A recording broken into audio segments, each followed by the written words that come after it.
Today we'll be discussing fibromyalgia, what is real and what is not.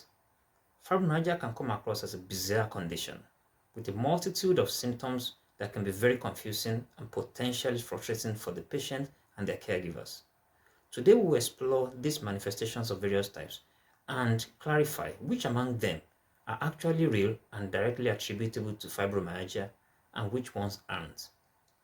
As a warning or disclaimer, I would like to encourage all listeners and people watching this video not to self-diagnose and not to rely on information provided here, which are meant only for educational purposes, to self-manage or to self-diagnose or to even make major therapeutic decisions for themselves. Consult your doctor. So, what is real?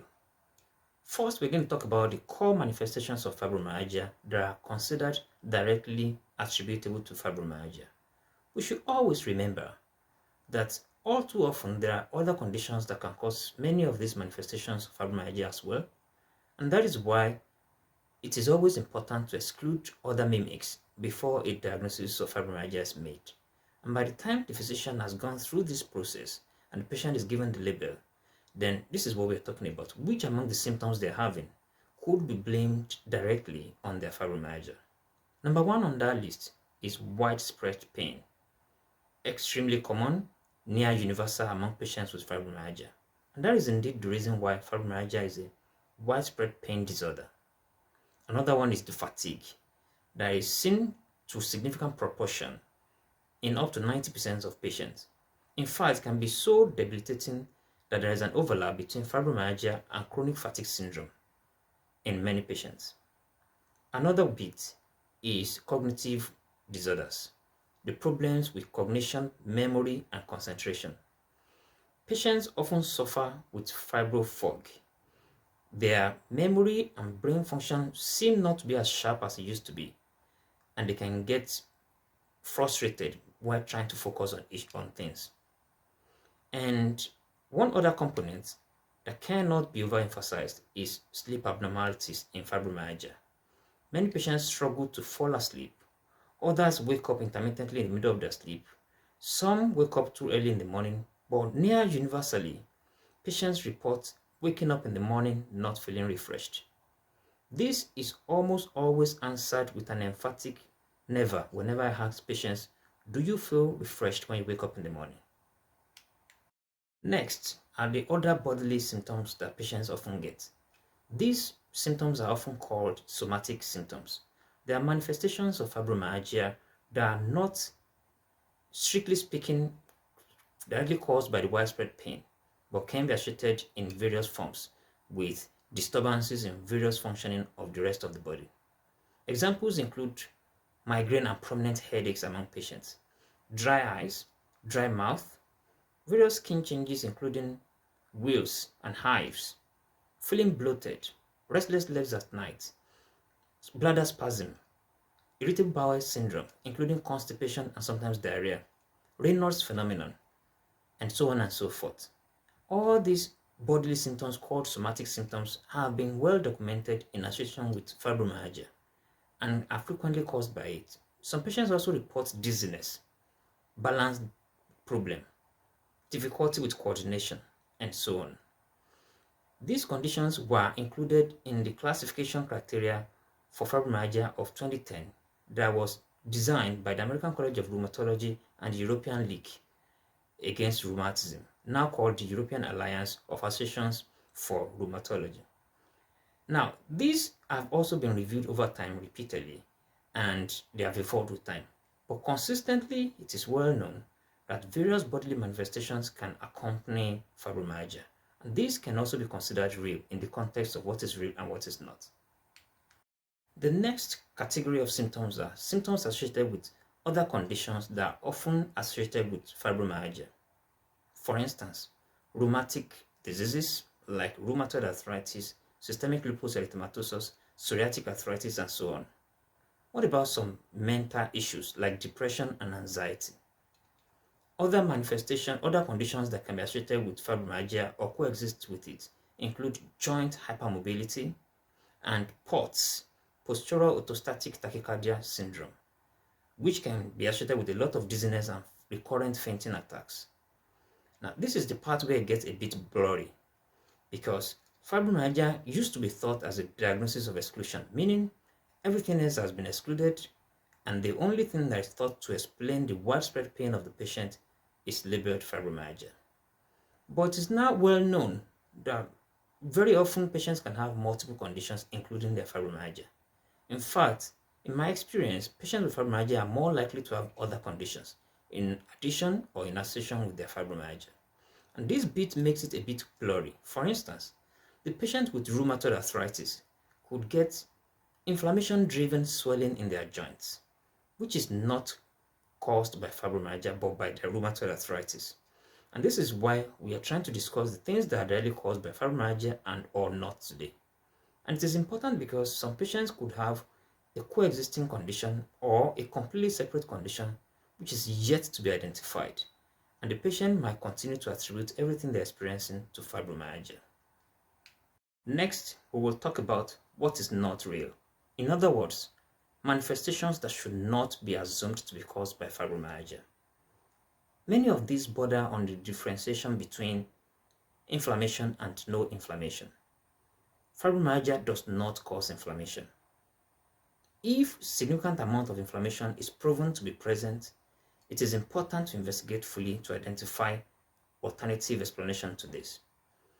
Among such manifestations that could be associated with inflammation or other conditions include drastic weight loss.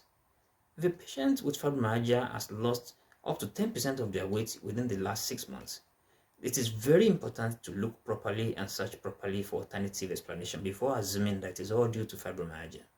Now, granted, fibromyalgia can cause weight changes.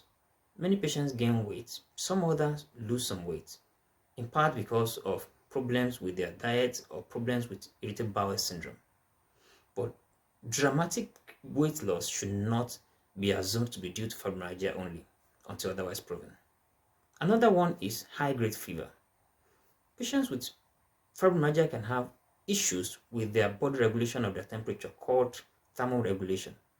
They could feel hotter than normal or colder than normal.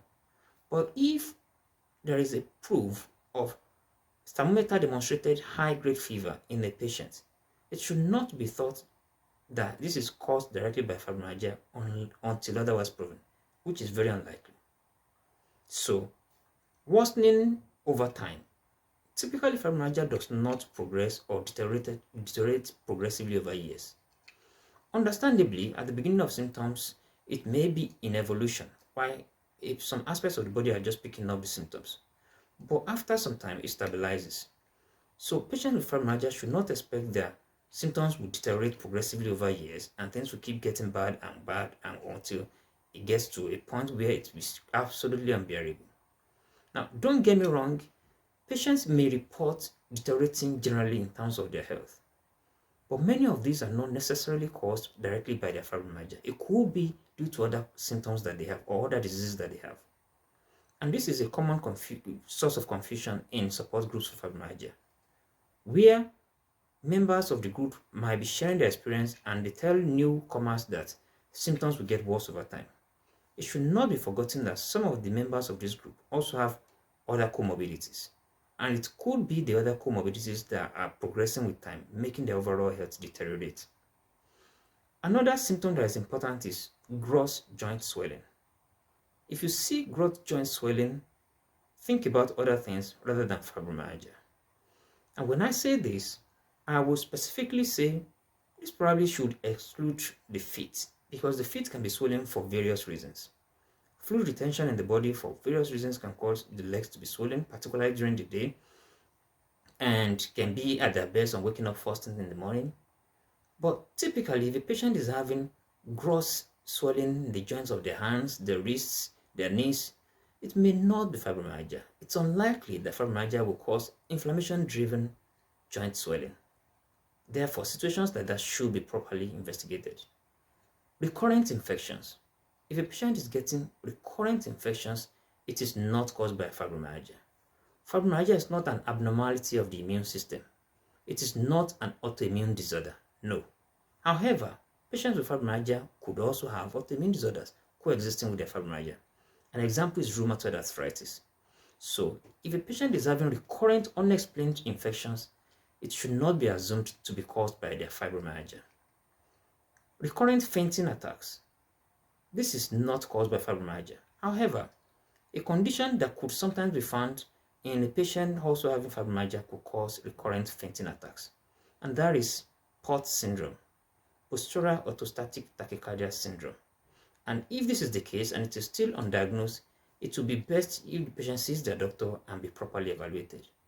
Similarly, seizures. Although seizures have been documented among the somatic symptoms that could be found among patients with fibromyalgia, and this is in the 2010 criteria for fibromyalgia. But it is important not to assume that fibromyalgia is caused by seizure until otherwise proven. This is very important because serotonin syndrome is one of the complications of treatment, especially when patients are on combinations of drugs like amitriptyline, tramadol, duloxetine.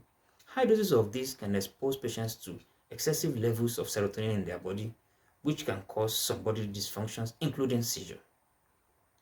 A patient may truly have fibromyalgia, but the fibromyalgia treatment is causing them complications and they end up with seizures. That should not be thought to be a manifestation directly of fibromyalgia. It should be properly investigated. Painful redness of the eyes, and this refers to uveitis. If a patient has confirmed or suspected uveitis, that is not likely to be caused by fibromyalgia. No. However, conditions such as ankylosing spondylitis can be associated with fibromyalgia and certainly with uveitis. So, if this is happening, it should not be thought that the fibromyalgia is what is causing that, and it should be properly investigated and diagnosed separately and be treated. And lastly, and this by no means is the end of it, because this list is by no means exhaustive, I will quickly talk about drenching night sweat. Patients with fibromyalgia can suffer from a lot of sweating problems, and it can be significant to the extent that sometimes they find their beddings soaked. However, drenching night sweat can be potentially associated with inflammatory conditions, including infections like tuberculosis or even malignancies like lymphomas. For this reason, a patient that is having unexplained drenching night sweat should not endlessly assume that it is all caused by their fibromyalgia.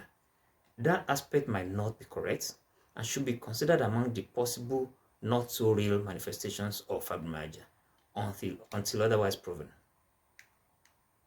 Next, we will talk about the other conditions that could mimic fibromyalgia.